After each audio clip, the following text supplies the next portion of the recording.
नमस्कार, big bulletin में आप सभी का स्वागत है। मैं हूं सुदेश नैन। एक कहावत तो सुनी होगी आपने, बंद मुट्ठी लाख की और खुल गई तो खाकी। ये कहावत आज हम इसलिए आपको याद दिला रहे हैं क्योंकि अब जाट प्रतिनिधियों में आपस में ही तकरार शुरू हो गई है। अब सरकार भी चैन में है, भले ही चेहरे पर ना सही लेकिन अंदर खाने दिल तो राहत के तराने गुनगुना रहा है। जाटों की लड़ाई अब दो धाराओं में बढ़ चुकी है। सवाल एक दूसरे की सोच पर दागे जा रहे हैं और अलग अलग अंदाज में लड़ाई को अंजाम तक पहुंचाने का दावा किया जा रहा है। ऐसे में सवाल यही है कि आरक्षण की लड़ाई अंजाम तक आखिर पहुंचेगी कैसे? दो धड़ों में बंटा हुआ जाट समाज सरकार को आरक्षण पर ठोस कदम उठाने के लिए कैसे बेबस कर पाएगा? ऐसे कुछ सवालों के जवाब तलाशने की हम कोशिश करेंगे, लेकिन सबसे पहले आपको ये रिपोर्ट दिखाते हैं।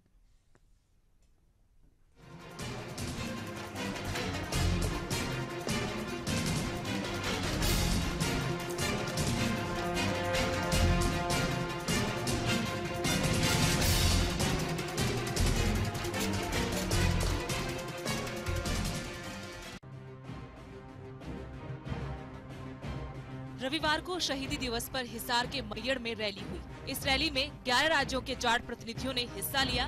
रैली में आंदोलन को लेकर आर पार की लड़ाई का ऐलान किया गया। जाटों ने रेलवे ट्रैक जाम करने, दिल्ली का पानी बंद करने और पानीपत की रिफाइनरी को बंद करने की हुंकार भरी। हालांकि जाटों का आंदोलन पंचायत चुनाव के बाद शुरू होगा। निर्णय लेगा पंचायत चुनाव के बाद। रेलवे ट्रैक पे पड़ाव डालना, रिफाइनरों पे पड़ाव डालना और जहां से दिल्ली को पानी सप्लाई होती है उसको बाइफरकेट करने पे पड़ाव डालने की तारीखों की घोषणा होगी। और तब तक हम लोग चुनाव के दौरान भी अपनी रैलियां करके वो काम अपना करते रहेंगे। शहीदी दिवस रैली में यशपाल मलिक ने सरकारों को तो कोसा ही, साथ ही उनके निशाने पर प्रदेश के कुछ जाट नेता भी रहे। पूरे देश के जाटों को बताएंगे कि भाजपा का एक सांसद बोल रहा है और भाजपा उस पर लगाम नहीं लगा रही। या तो भाजपा उसको निष्कासित करे या भाजपा उसको जबान पर लगाम लगाए। जब हम किसी जाति के खिलाफ नहीं बोलते, वो संवैधानिक जाति पर रहकर खिलाफ नहीं बोलते।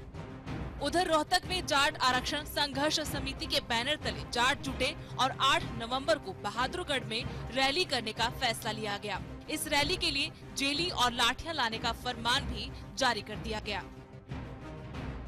लाठी और जेली जाटों का जो अपना घरेलू सामाजिक हथियार है और आत्म सुरक्षा में लेके जाना चाहिए।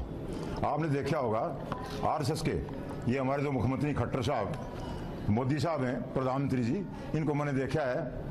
टीवी पर आपने भी देखा होगा, निकर पहनते लाठियां लेके अपने शिविर में जाते हैं। तो हमारा एक तरह का शिविर होगा और हम लाठी लेके जाएंगे और आत्मरक्षा में लेके जाएंगे।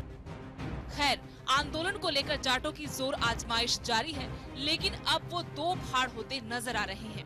ऐसे में ये देखना होगा कि इनका आंदोलन किस ओर जाता है। ईटीवी न्यूज के लिए रोहतक से सुरेंद्र सिंह के साथ हिसार से बंसीधर और धीरेन्द्र कुमार की रिपोर्ट।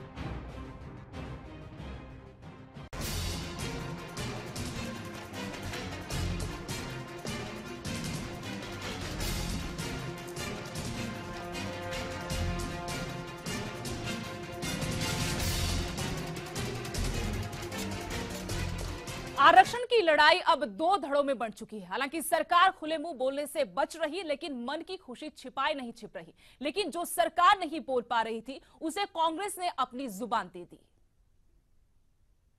प्रदर्शन करना तो सबका अधिकार है, लेकिन कानून किसी को भी अपने हाथ में नहीं लेने दिया जाएगा। नहीं, देखिए, निश्चित रूप से यदि कोई भी समुदाय अपनी अधिकारों की लड़ाई लड़ता है तो वो यदि डिवाइडेड हाउस है तो निश्चित रूप से जो इम्पैक्ट उस लड़ाई का होता है वो नहीं जाता। ये उनका सोचने का विषय है।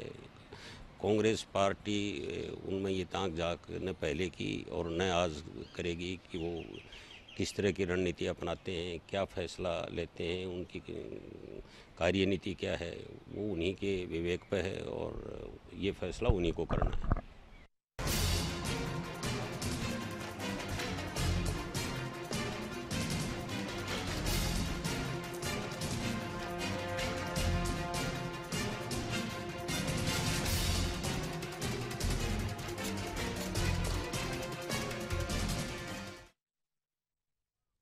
तो तो जाट की शुरुआत करते हैं। हमारे साथ तमाम मेहमान जुड़ चुके हैं। हमारे संपादकीय सलाहकार गोविंद ठुकराल जी हमारे साथ हैं, ज्ञानचंद गुप्ता बीजेपी के विधायक, रणसिंह मान प्रवक्ता कांग्रेस, दलबीर धनखड़ इनेलो के नेता, धर्मपाल छोत प्रदेश अध्यक्ष हैं जाट संघर्ष समिति के, वहीं हवा सिंह सांगवान प्रदेश अध्यक्ष हैं अखिल भारतीय जाट आरक्षण संघर्ष समिति के। आप सभी मेहमानों का सबसे पहले बहुत बहुत स्वागत है।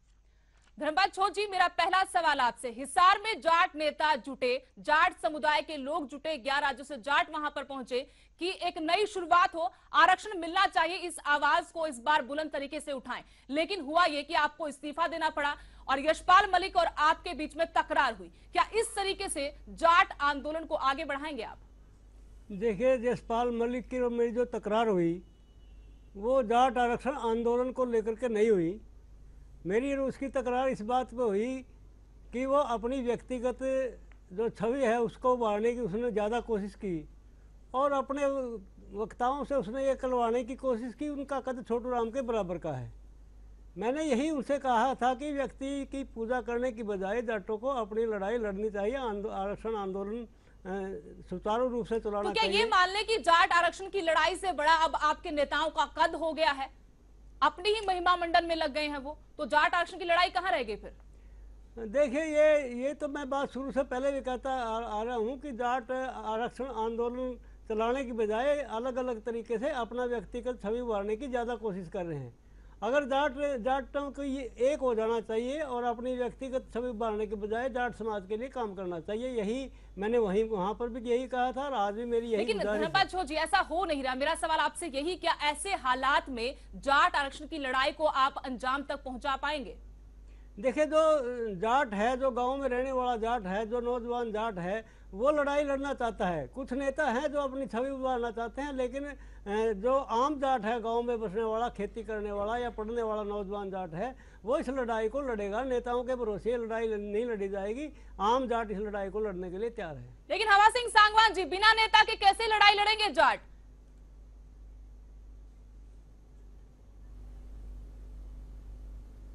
ऐसा है कि लड़ाई लड़ेंगे। मैं सुदेश बता दूं कि जाट की जो फितरत है वो हमेशा क्राइसिस में इकट्ठा होता है। जब क्राइसिस आता है, जब उसमें एकता आती है और जब आंदोलन शुरू होंगे जाट एक हो जाएगा, हमको कोई चिंता नहीं है। लेकिन मैं देखता हूं कि मीडिया को ज्यादा चिंता है हमसे। वो बार बार बोलते हैं जाट तो जिस तरीके से धर्मपाल छोट जी ने कहा, जाट तो एक है, लेकिन जो अगुवाई करने वाले जाट लीडर हैं वो एक नहीं है, वो अपने महिमा मंडन में लग गए हैं और इससे नुकसान होगा जाट समुदाय का। अब इससे कैसे पार पाएंगे आप?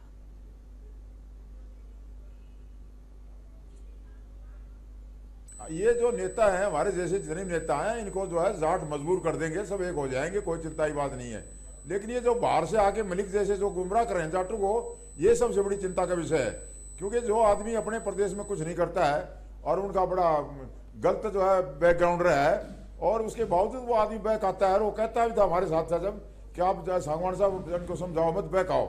तो ये बैक आने वाली जो इनका जो तरीका है वो बहुत गलत है और लोग आस्ते आस्ते इनको समझेंगे और सब जाट एक हो जाएंगे। हमको 1% भी चिंता नहीं इस बात के अंदर। आपने यशपाल मलिक का जिक्र कर ही दिया है, तो कल उन्होंने आपको हुड्डा का एजेंट कहा। उन्होंने आप पर सीधा हमला बोला कि आप तो हुड्डा के एजेंट थे। ऐसे बहुत सारे लोग हैं जो जाट संगठन को कभी मजबूत होते देखना ही नहीं चाहते। और आज जब हमने कहा कि आप हमारी बहस का हिस्सा बनिए, तो उन्होंने आपका नाम सुनते और धर्मपाल छोट का नाम सुनते ही बहस में हिस्सा लेने से इनकार कर दिया।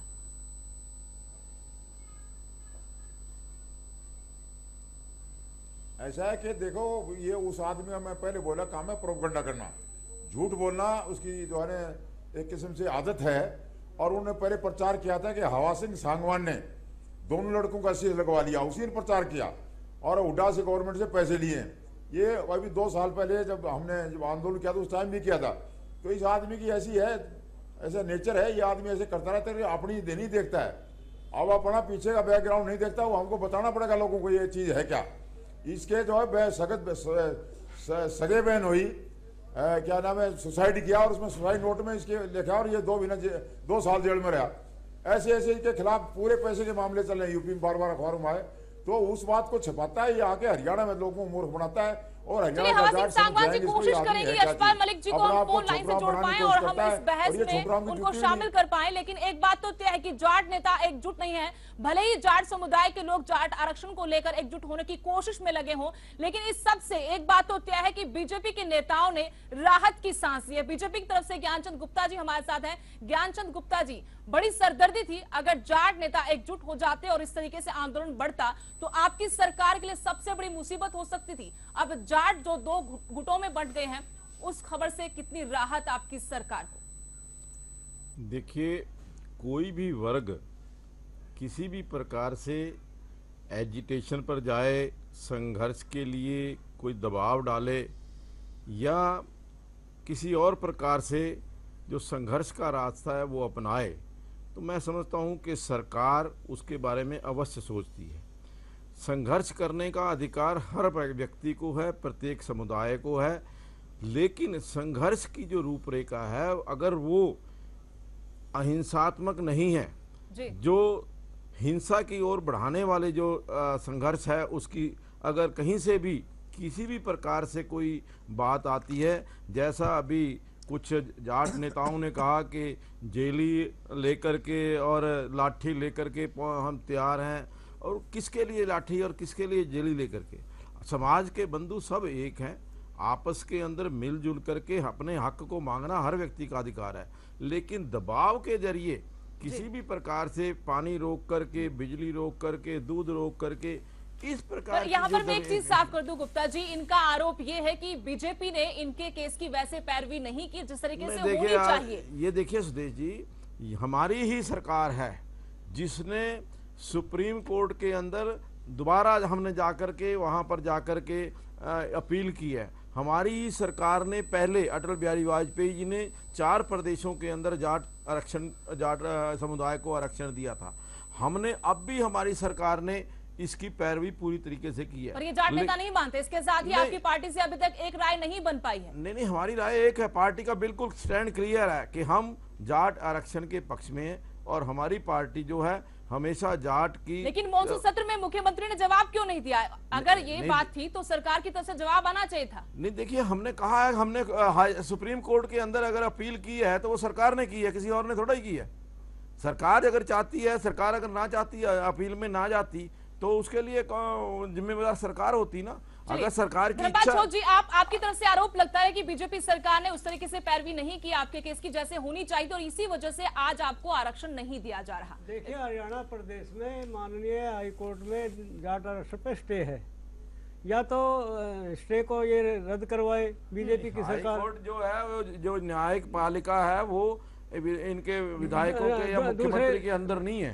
दूसरे विपक्ष वो चर्चा के लिए जाट आरक्षण पे वो लेकर के आया था, प्रस्ताव लेकर के आया था, तो इन्होंने चर्चा नहीं करवाई। चर्चा करवाने हुई है, पूरी चर्चा हुई है उसके। चर्चा कहाँ हुई? जाट आरक्षण पर चर्चा कहाँ हुई? पूरी चर्चा हुई है उसके ऊपर। वहाँ बात उन्होंने अपने जो विपक्ष के नेता है अभय सिंह चौटाला ने पहले कांग्रेस को प्रस्ताव लेकर के आए विपक्ष, उसके बाद जाट आरक्षण प्रस्ताव लेकर के आए। लेकिन कांग्रेस इस मामले में क्रेडिट लेती रही, कांग्रेस इस मामले में क्रेडिट लेती रही। यूपी 2 में जाके जाटों को आरक्षण मिला था। यहाँ पर हमारे साथ इस वक्त रणसिंह मान जी, तमाम चीजें हैं, जाट आरक्षण की लड़ाई लड़े 2 फाड़ हो चुके हैं। बीजेपी कहती कि वो जाटों के साथ है, लेकिन यूपी 2 में आपके रहते हुए ही उनको जाटों को आरक्षण दिया गया था। लेकिन अब जिस तरीके से लड़ाई हो रही है और सियासत हो रही है, उस पर क्या कहेंगे आप? जहाँ तक कांग्रेस पार्टी का ताल्लुक है, सबसे ज्यादा यदि किसी का स्पष्ट जो राय है वो कांग्रेस पार्टी की है।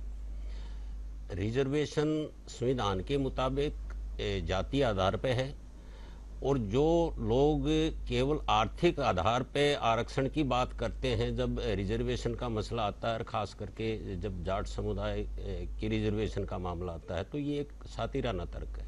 इसलिए कि संविधान में जो वर्तमान में व्यवस्था है उससे अलग जाकर के आप किसी को रिजर्वेशन दे नहीं सकते हो, बात तो बना सकते हो।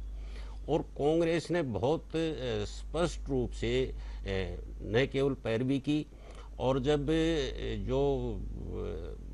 ये लगा कि जो राष्ट्रीय पिछड़ा वर्ग आयोग है वो डिले कर रहा है, जो 2% सैंपल सर्वे होना था वो भी किसी नतीजे पे नहीं पहुंची, उन्होंने कोई अपनी रिकमेंडेशन नहीं की बैकवर्ड कमीशन ने, केवल अपनी ऑब्जर्वेशन दी और उस आधार पर ये माननीय न्यायालय ने दूसरे पक्ष के जो और इसमें पिटीशंस थी उनके ऊपर जो तर्क दिया गया उसको मान लिया और जाट समुदाय के तर्कों को नहीं माना। तो रिजर्वेशन जो आरोप लगता है आपकी पार्टी पे कि आपने जल्दबाजी की और आपको चुनाव का डर था, वोट बैंक की राजनीति कांग्रेस ने की और आज जाटों को आरक्षण जो है नहीं मिल पाया। बिल्कुल निराधार आरोप है और वो लोग लगा रहे हैं जो ये नहीं चाहते। कई बार क्या होता है, बहुत बार होता है कि विचार किसी के होते हैं और वो कलवाए किसी और से जाते हैं। मूल रूप से भारतीय जनता पार्टी सभी तरह के आरक्षण के खिलाफ है और लेकिन जो इस देश में परिस्थितियां हैं उसमें उसकी चल नहीं पा रही, वो अलग बात है। और जाट समुदाय में उसने अपने ही साथियों को जो जाट समुदाय से अलग हैं उनको ये छूट दी हुई है। आप कोई कहता है कि आरक्षण जो है वो आर्थिक आधार पर होना चाहिए, कोई किसी तरह की बात कर रहा है। कुछ जो राजकुमार सैनी जी हैं वो तो बहुत ही अनर्गल बयानबाजी करते हैं, तो भी पार्टी की ओर से, भारतीय जनता पार्टी की ओर से हमने ऐसी कोई बात नहीं सुनी, कोई ऐसा कदम नहीं उठाया कि वो इस तरह की बयानबाजी को रोके। कोई कार्रवाई उन पर नहीं। गुप्ता जी आपसे जवाब चाहेंगे, उसके बाद कांग्रेस पार्टी ने बिल्कुल एकमत से रिजर्वेशन के पक्ष में सीधा आरोप है कि आपकी पार्टी में एक राय नहीं, आप बरगला रहे हैं जाटों को आरक्षण के नाम पर।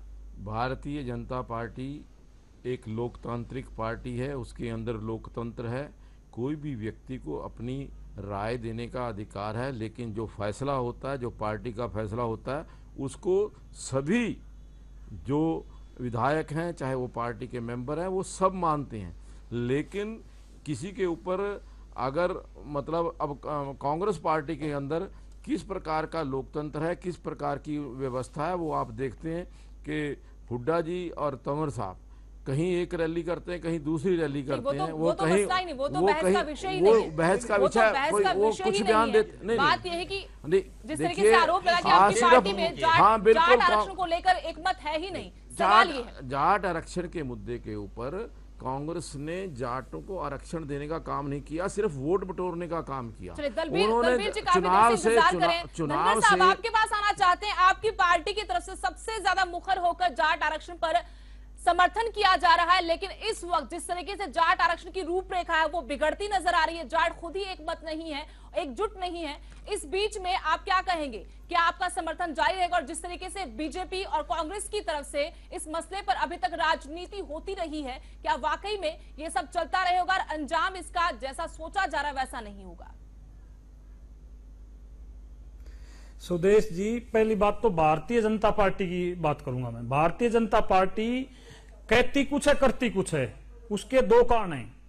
भारतीय जनता पार्टी के राष्ट्रीय अध्यक्ष, प्रदेश अध्यक्ष कहते जाटों का आरक्षण मिलना चाहिए, परंतु इन्हीं की पार्टी के सांसद रतनलाल कटारिया, राजकुमार सैनी आम जनता के बीच में जाके, प्लीज आप सुनो सर, मैं बीच में नहीं बोल रहा आपके, बिल्कुल भी आम आदमियों के बीच में जाकर, आम जनता के बीच में जाके जाटों के आरक्षण के खिलाफ है।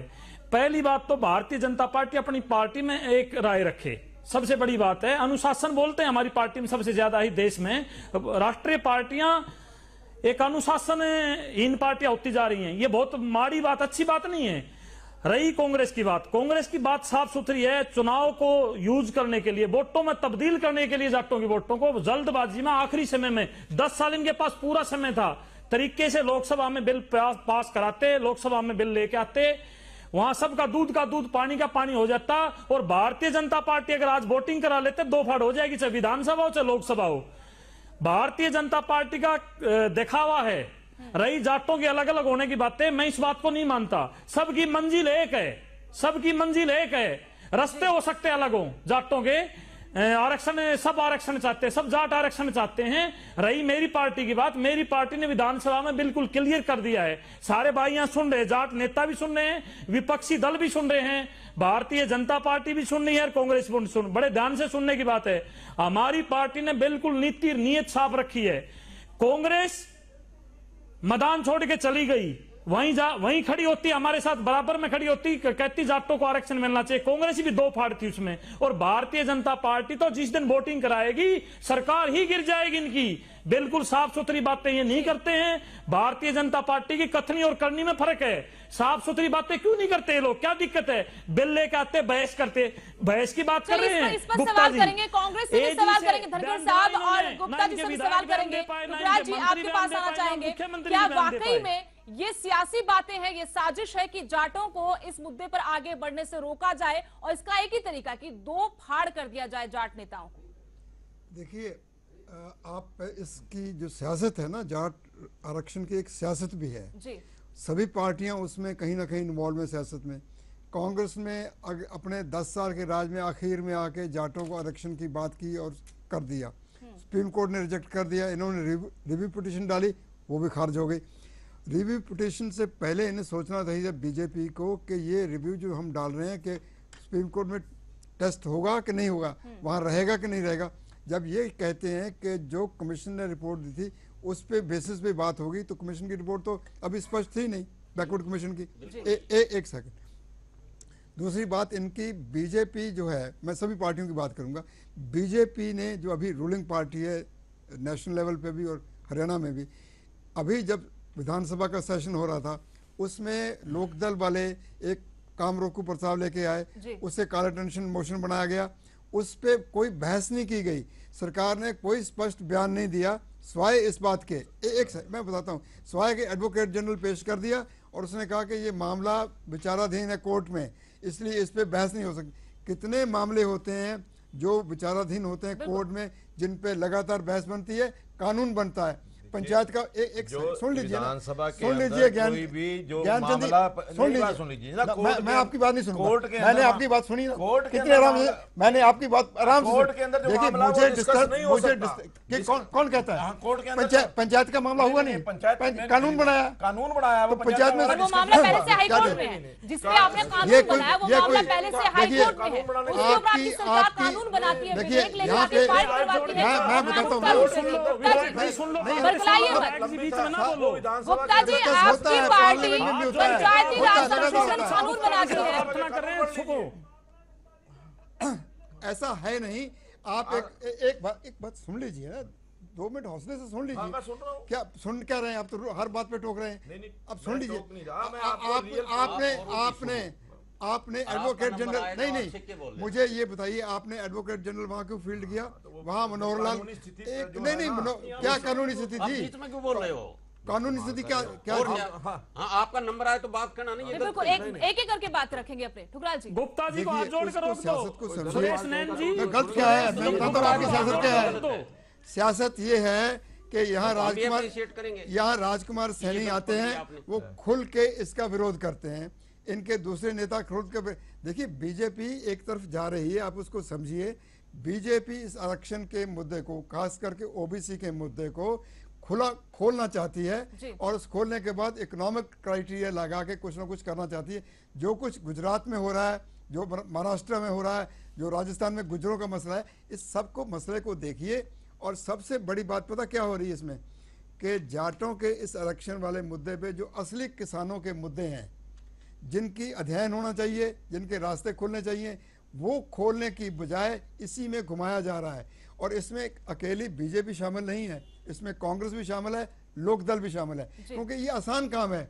रिजर्वेशन एक इमोशनल इशू है कि हमें भी हिस्सा मिलना चाहिए, हमारा हिस्सा कहाँ गया? और ये लड़ाई चलती रहेगी, ये भी सरकारें जानती कि लड़ाइयाँ चलती रहेंगी, लड़ाइयाँ चलती रहे। लेकिन जो किसानों का जो एग्रीकल्चर में क्राइसिस है, जो खेती का संकट है, उसकी तरफ ध्यान नहीं जाएगा।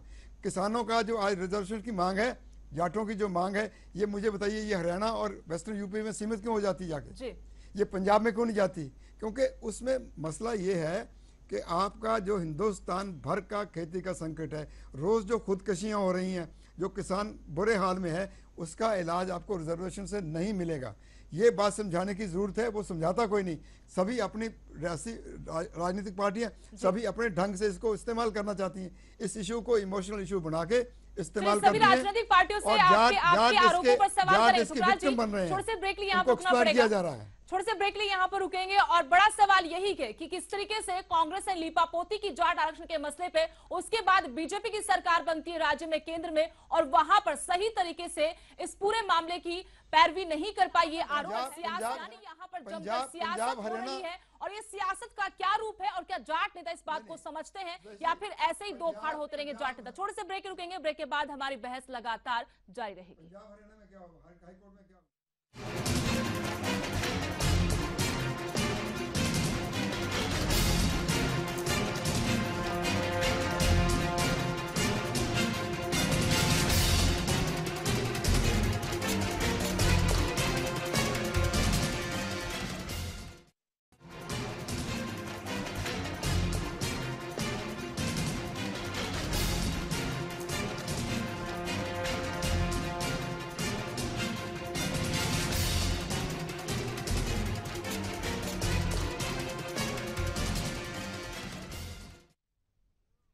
ब्रेक के बाद एक बार फिर आप सभी का स्वागत है। जाट आरक्षण को लेकर जो आंदोलन शुरू हुआ था, अब कल नजर आया कि ये जाट नेता दो धड़ों में बंट गए हैं और इस आंदोलन का अंजाम क्या होगा, इसी पर सवाल खड़े हो गए। लेकिन इस बीच जो राजनीतिक दल हैं, उनकी इस आंदोलन को लेकर क्या सियासत है और क्या साजिश है, इस पर हम लगातार बहस कर रहे हैं। तमाम मेहमान हमारे साथ जुड़े हुए हैं और ब्रेक पर जाने से पहले हमने बात की कि बीजेपी ने इस मसले को किस तरीके से लिया और इससे कितना फायदा उठाने की कोशिश की। सबसे पहले धर्मपाल छोट जी, मैं आपके पास आना चाहती हूं। ब्रेक पर जाने से पहले मुद्दा निकल कर आया था कि बीजेपी इस मुद्दे पर जाटों को बरगला रही है और इससे अपना सियासी फायदा उठाने की कोशिश में, क्या वाकई में ऐसा है? एक सेकंड, जब ये रूल्स बुक की और विधानसभा की बात करते हैं, मैं इनसे ये सवाल पूछता हूँ कि चौटाला लेके आए अर्जेंटमेंट मोशन, स्पीकर ने अर्जेंटमेंट मोशन कॉल अटेंशन में तब्दील कर दिया जी। उन्होंने मसला रेज किया जाटों की रिजर्वेशन का, गवर्नमेंट की तरफ से एडवोकेट जनरल आ गया, उसके बाद कॉल अटेंशन को स्पीकर ने ख़त्म कर दिया, विथड्रा कर लिया। वो कॉल अटेंशन मोशन हाउस की प्रॉपर्टी होता है, स्पीकर उसको कुछ नहीं कर सकता। हाउस से पूछेगा क्या वो मेंबर कॉल अटेंशन विथड्रा कर सकता है, क्या उसे इजाज़त है? वो मोशन स्पीकर लेके नहीं आया, उसने चुपचाप ही कह दिया कॉल अटेंशन मोशन ख़त्म। ऐसी विधानसभा में कभी हुआ ही नहीं कि कॉल अटेंशन मोशन आया हो, उस पर सरकार का जवाब भी ना पूरा आए और उस पर बहस भी ना हो। और एक सेकंड सुन लीजिए, तो क्या कौन सा कानून था, कौन से रूल्स थे? वो जो रूल्स हैं बड़े स्पष्ट लिखे हुए हैं। वो कॉल अटेंशन मोशन हाउस की प्रॉपर्टी था, हाउस को उसको बहस करनी चाहिए थी। अगर विड्रॉ करना है इसी पर इसी आरोप पर एक बार गुप्ता जी आपसे सवाल, ये सवाल आपसे। अटेंशन मोशन की जहां तक अपने ठुकराल साहब ने बात की, उसके ऊपर हमारे मुख्यमंत्री ने सदन के अंदर बयान दिया और बयान देने के पश्चात जो लीगल स्थिति थी वहां एडवोकेट जनरल ने सारी लीगल स्थिति रखी है।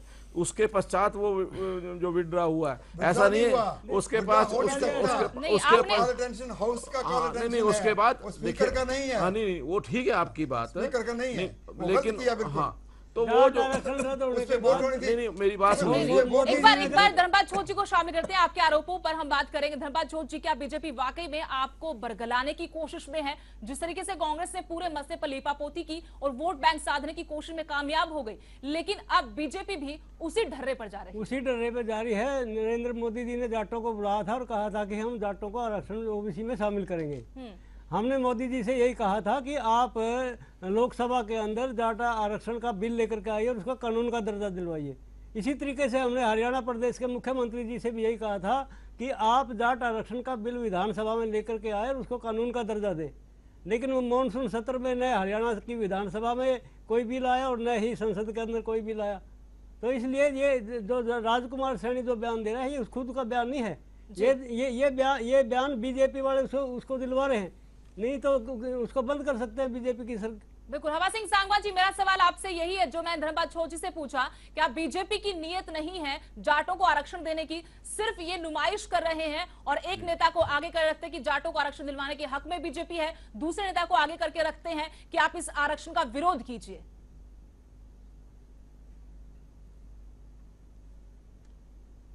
अभी तक जो है इनकी पॉलिसी है जो बीजेपी की, वो जाट आरक्षण के बारे में कोई लेआउट नहीं हुई है, इनका कोई फैसला नहीं है। ये अलग अलग बयान देते रहते हैं इनके नेता। यदि ये वाकई में जाटों को आरक्षण देना चाहते हैं तो कोई नीति बनाए और उस नीति को हम लोग भी समझे भी क्या कुछ कर रहे हैं। इन्होंने अभी तक कुछ नहीं किया है।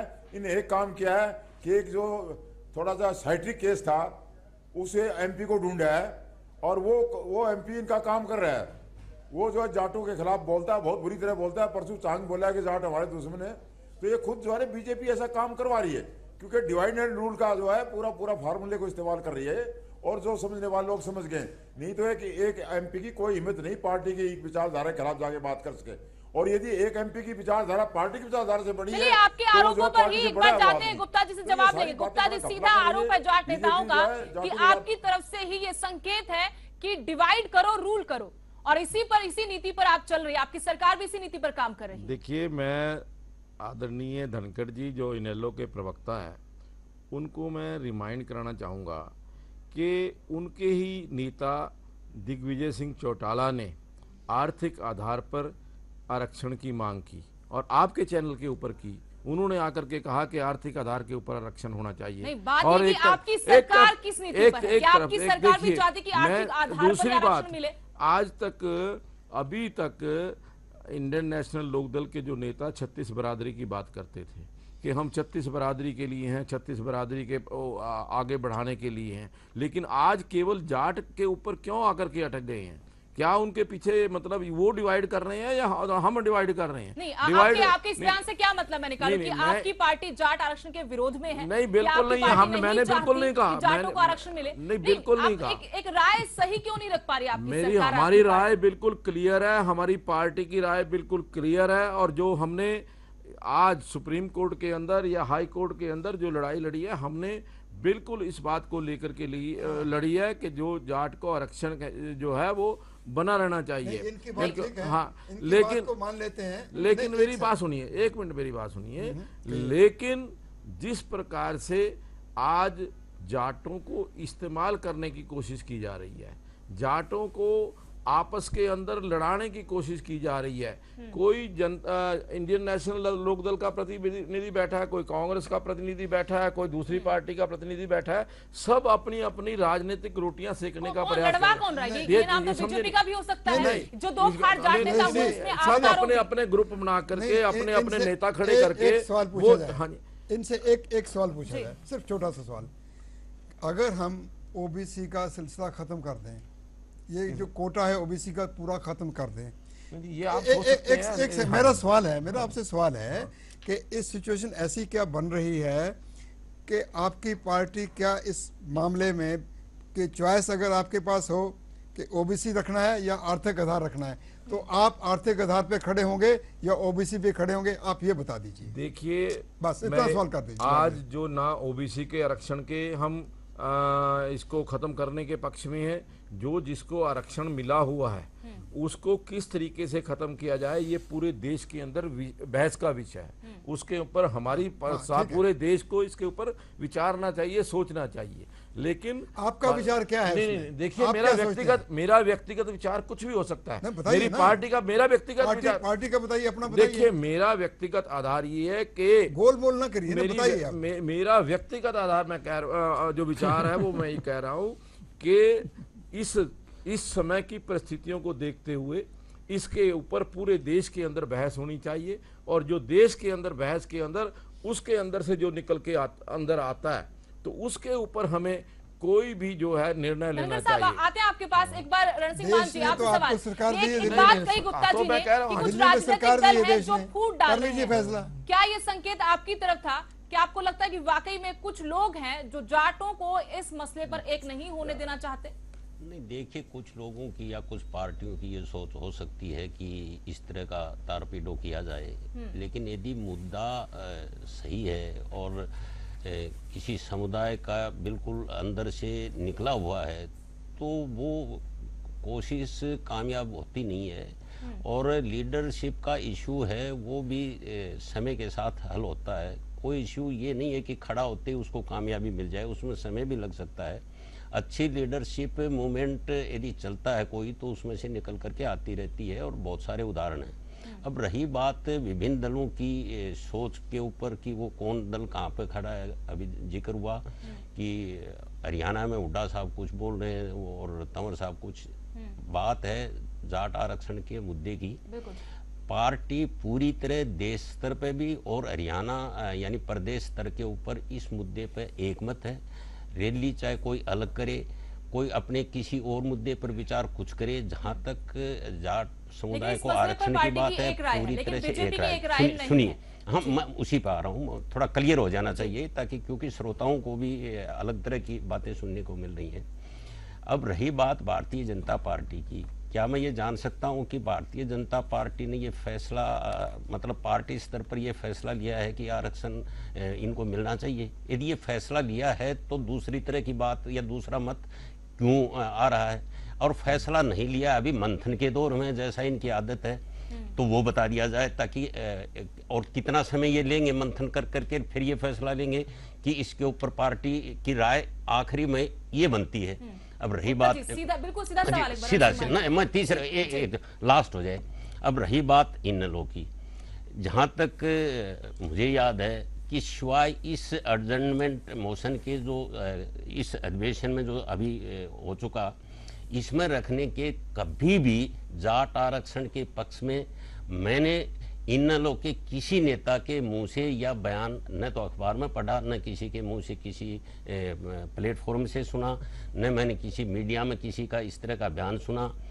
कांग्रेस पार्टी ने जिस तरह से बिल्कुल उसके नफे नुकसान अलग बात है, राजनीति में हार जीत भी होती रहती है, बिना मतलब एक सोच समझ के फैसला लिया। डिले किसी चीज में ये नहीं है कि 10 साल के बाद फैसला लिया। कोई भी सरकार चुनी जाएगी वो 5 साल के लिए चुनी जाएगी। दूसरी टर्म में ये तो है कि लोकसभा चुनाव है और इसका फायदा तो जाटों को साधने की कोशिश ये इसका मतलब ये नहीं है ना, तो क्या पहले ही साल से फैसले हो जाने चाहिए? फैसले यही हो जाने चाहिए। नहीं, इस पर प्रोसेस 2009 में शुरू हो गया था। गुप्ता जी से जवाब ले लेते हैं। आपने 2009 से गुप्ता जी, रणसिंह मान जी ने आरोप लगाया कि बीजेपी तय कर दे, बता दे कि कितना समय लेगी और कब तक इस पर क्या कार्रवाई करती है। आप जाट आरक्षण पर अभी तक साफ नहीं है, आपकी राय नहीं है। देखिए, जो स्पष्ट रूप कांग्रेस पार्टी का ऐसा स्पष्ट, चलिए बीजेपी से जान लेते हैं कि बीजेपी इस पूरे मसले पर कब तक साफ राय दे सकती है। देखिए, रणसिंह मान जी ने जो कहा कि हमने निर्णय लिया, धनखड़ साहब आपके पास आएंगे 10 साल दिया ना, 10 साल के बाद तो अपने निर्णय को निर्णय कहते हैं। अभी हमारी सरकार को 10 महीने भी नहीं हुए, आप कह रहे हैं कि आप निर्णय नहीं ले रहे। आप किसको क्या वो देना चाह रहे हैं? 10 साल के हमने तो निर्णय ले लिया, हम तो उनके पक्ष हैं। ये तो साफ कर सकते हैं ना। नहीं, देखिए बात सुनिए, मैंने कहा वो बता नहीं, हमारी राय तो बिल्कुल क्लियर है, तो पार्टी का जो स्टैंड है वो बिल्कुल क्लियर है। मेंबर पार्लियामेंट विरोध में क्यों बोलते हैं? देखिए, कोई व्यक्ति किसी तरह से बोलता है, कोई उसकी इंडिविजुअल राय हो सकती है, इसके लिए कोई किसी को वो इशू जानिए, नहीं इशू जानिए। देखिए देखिए आप वो जाट समुदाय के खिलाफ नहीं बोल रहे, वो ये कह रहे हैं कि ओबीसी का राइट जो है वो उन्हें मिलना चाहिए। हर आदमी, आप जाट समुदाय बोल रहा है, अपने हक के लिए बोल रहा है, ओबीसी का वो। आप राजकुमार सैनी जी को अभी तक सुन नहीं पाए हैं, मौका मिलेगा तो उसकी उनकी बयानबाजी आप सुनवाएंगे। धनखड़ साहब के बाद ये कहा है कि ओबीसी का जो हक है, एक बार उनकी वो कुछ कहना चाहते हैं, उसके बाद थोड़ा सा ब्रेक लेंगे। धनखड़ जी कहिए, क्या कहना चाहते हैं आप? सुदेश जी, मैं ठुकराल साहब की बात से बिल्कुल सहमत हूं। ठुकराल साहब ने बात खोल के रख दी। पहले भारतीय जनता पार्टी की मैं बात करता हूं। भारतीय जनता पार्टी बहस की बातें करती है, बहस से भागना चाहती है। एजी को इसलिए बुलवाया था, इनके पास ना विधायक बोलने के लिए, ना मंत्री बोलने के लिए, ना मुख्यमंत्री जी बोल सकते। ये बोल क्यों नहीं पाए विधानसभा में? आज बहस की बात करते हैं। रही कांग्रेस की बात, देश में जब से देश आजाद हुआ है कांग्रेस का राज रहा है, कांग्रेस के किसी ने हाथ नहीं पकड़े, बहुमत बहुत बार इनके पास रहा है। प्लीज जी आप सुनो, अब आप सुनो, आप बीच में बहुत बोलते हो गुप्ता जी, हम तो बिल्कुल बीच में नहीं बोलते। आप भी सुनो, हम सुन रहे हैं आपको शुरू से। प्लीज जी आप सुनो, प्लीज। एजी को आप बुलवाए, आप में हिम्मत नहीं बोलने की। दूसरी बात, माननीय देश के प्रधानमंत्री मोदी जी जाट नेताओं से मिलते हैं, आपके राष्ट्रीय अध्यक्ष जाट नेताओं से मिलते हैं, आपके प्रदेश अध्यक्ष जाट नेताओं से मिलते हैं, आपके कैबिनेट मंत्री ओम प्रकाश धनखड़, कैप्टन अभिमन्यु जाट नेताओं से मिलते हैं, कमिटमेंट करते हैं हम अच्छी लड़ाई लड़के आपको आरक्षण, आपका अधिकार आपको मिलेगा। और राजकुमार सैनी और कांग्रेस वाले बोल रहे हैं, शैलजा जी 3 दिन पहले शैलजा जी ने भी बयान दिया है जाटों को आरक्षण नहीं मिलना चाहिए, ताकत से जाट कब आरक्षण लेंगे, हम नहीं लेने देंगे। कांग्रेस वाले तो इस बारे में बोल रहे हैं नहीं, देश में सबसे लंबा राज कांग्रेस ने किया है। लड़ाने का काम अगर प्रदेश और देश में किया है जातियों का, तो कांग्रेस ने किया है। चुनाव के दौरान एक बात तो साफ है यहाँ पर कि राजनीति तो हो रही है, राजनीति की वजह से ही जाट नेताओं का आंदोलन एक बार फिर से दो फाड़ होता नजर आ रहा है। लेकिन राजनीति कर कौन रहा है कि जाट नेताओं को भी समझना होगा, आम जनता को भी समझना होगा कि सरकार जो ऐसे मसलों पर राजनीति करती है उनसे आम जनता कितना नुकसान है और उनकी सियासी रोटियां कितनी सेकी जा रही है। छोटा सा ब्रेक लेंगे और ब्रेक के बाद लगातार हमारी बहस जारी रहेगी कि जाट आंदोलन दो फाड़ होता नजर आया, इसका क्या असर होगा, क्या वाकई में जाट आंदोलन अंजाम तक पहुंच पाएगा या एक बार फिर सियासत की भेंट चढ़ जाएगा।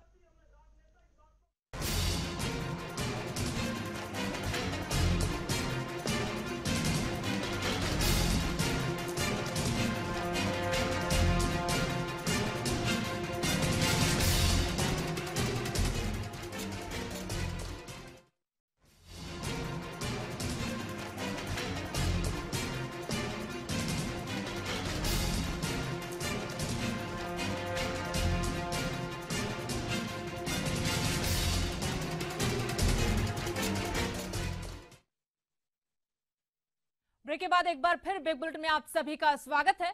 रविवार को सुनील शोराण के शहीदी दिवस पर प्रदेश में कई जगह जाट समुदाय ने कार्यक्रम किए, लेकिन शहीदी दिवस के मौके पर करनाल में जाट सेना ने खूब हंगामा किया। जाट युवा सेना ने मोटरसाइकिल और कार पर रैली निकालकर ट्रैफिक नियमों की जमकर धज्जियां उड़ाई।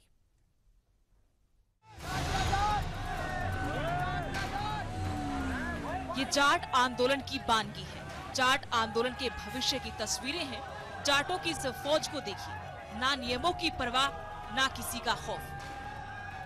देखिए तो सही कैसे करनाल में सरेआम ट्रैफिक नियमों को कुचल रहे हैं, कानून को चुनौती दे रहे हैं, लेकिन इन्हें रोकने वाला कोई नहीं। रविवार को शहीदी दिवस के मौके पर जाट युवा सेना ने करनाल शहर में खूब हुड़दंग मचाया और कानून के रखवाले बेबस नजर आए। अब आप खुद ही देख लीजिए, जाट सेना के पीछे पुलिस की 2 गाड़ियां चल रही हैं, लेकिन किसी ने भी जाट सेना को रोकने की जहमत नहीं उठाई। ऐसा लग रहा है कि करनाल में जाट सेना का ही राज हो। करनाल में हुए इस हुड़दंग को लेकर प्रदेश की कानून व्यवस्था को लेकर सवाल उठ रहे हैं। जब सीएम सिटी में जाट सेना के आगे कानून के हाथ बौने नजर आए, तो बाकी जिलों में क्या होगा? सवाल ये भी है कि जब मुट्ठी भर लोगों के आगे खाकी बेबस नजर आई, तो जब जाट आंदोलन उग्र होगा तो आंदोलनकारियों से कैसे निपटा जाएगा? ईटीवी न्यूज के लिए करनाल से संजीत चौधरी की रिपोर्ट।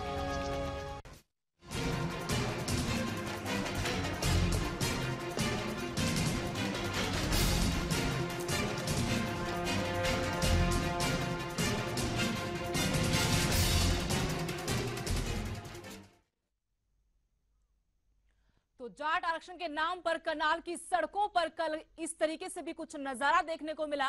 और हमारे साथ बीजेपी की तरफ से गुप्ता जी हैं, कानून व्यवस्था संभालना सरकार का काम है। गुप्ता जी, क्या इस तरीके से सरकार काम करी है? क्या कानून व्यवस्था इस तरीके से संभाली जाती है? ये तो छोटा सा एक नमूना था। अगर जाट उग्र होते हैं, आंदोलन बड़ा रूप लेता है, तब सरकार क्या करेगी? देखिए, कानून व्यवस्था सरकार का काम है। कानून व्यवस्था बनी रहे और किसी भी प्रकार से उत्तेजित जो भीड़ है उसको नियंत्रण करना और उसको नियम और कानून में रखना। लेकिन एक रैली को, मॉब को किस तरीके से शांत किया जा सकता है? क्या लड़ करके या उनको और ज़्यादा प्रवोक करके या उनके साथ सहमति से कि वो अपना जुलूस या जो भी उनका एजिटेशन है उसको ठीक ढंग से बिना किसी हिंसा के वो खत्म हो जाए। मैं तो आज जो ये एजिटेशन करना हर व्यक्ति का लोकतंत्र के अंदर अधिकार है, लेकिन नियम और कानून को तोड़ करके किसी के ऊपर दबाव डाल करके आपका कानून कहाँ था? ये बड़ा सवाल है। गुजरात में जो हुआ हम चाहते हैं कि वो यहाँ पर ना हो, यही इसलिए मैंने बिल्कुल सही बात। मैंने तो सबसे पहले शुरुआत ही यहाँ से की थी कि किसी भी प्रकार की उत्तेजना, किसी भी प्रकार का जो दबाव या किसी भी प्रकार से थ्रेट, किसी भी प्रकार का वो एजिटेशन के अंदर नहीं होना चाहिए। एजिटेशन करने का अधिकार हर एक व्यक्ति को है इस लोकतंत्र के अंदर, लेकिन वो नियम। एक सवाल मैं सबसे करना चाहती हूँ, हवा सिंह सांगवान जी, यशपाल मलिक कहते हैं कि शांतिपूर्ण तरीके से जाट आंदोलन की लड़ाई को लड़ा जाएगा। आपकी तरफ से कहा गया कि 8 नवंबर को बहादुरगढ़ में लाठी जेली के साथ जाट समुदाय के लोग पहुंचे। आप कम से कम जाट समुदाय को ये तो बता दीजिए कि जाटों का ये आंदोलन जो है क्या रूप लेगा, किस तरीके से लड़ा जाएगा।